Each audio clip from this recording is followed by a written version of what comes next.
మరి gold schemes regulated అనొచ్చా?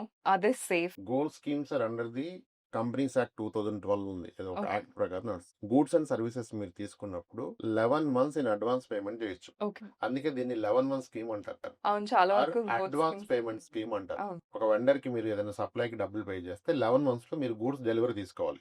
లేదంటే వానికి వేరే పర్మిషన్స్ కావాలి. ఓకే. బట్ బిగ్ క్యాచ్ ఏంటంటే మీరు 11 మంత్స్ పే చేసిన దాని ఎంటైర్ అమౌంట్ మీద 15% వస్తుంది. అంటే క్యాగర్ మే గో అప్ టు 26, 27. అంటే 11th మంత్ పే చేసింది మీకు 18 ఇచ్చింది. 10th month, 9th month, first month అంటే మీరు యావరేజ్ చూసినప్పుడు క్యాగర్ టర్మ్స్ లో 26, 27 వర్కౌట్ అయింది. Yeah. మెయిన్ వైల్ మళ్ళీ వీళ్ళు రూపీ కాస్ట్ యావరేజింగ్ లాగా గోల్డ్ ప్రైస్ ఎవ్రీ మంత్ కి ఆ ప్రైస్ ఈక్వలెంట్ గోల్డ్ ఇస్తారుగా. అవును. ఇప్పుడు రీసెంట్ టర్మ్స్ లో వెన్ గోల్డ్ పెరిగినప్పుడు స్కీమ్ గోల్డ్ యాక్చువల్ గా 40% పెరిగితే 10 మంత్స్ లో గోల్డ్ స్కీమ్ ధర కట్టడానికి 67% పెరిగింది. నా క్లయింట్ ఒక ఆన్యువల్ అని చెప్పారు, సార్ నేను క్యాగర్ వేసాను సార్ 60% వచ్చింది సార్ అన్నారు గోల్డ్ స్కీమ్ ద్వారా. How safe it is? Yes.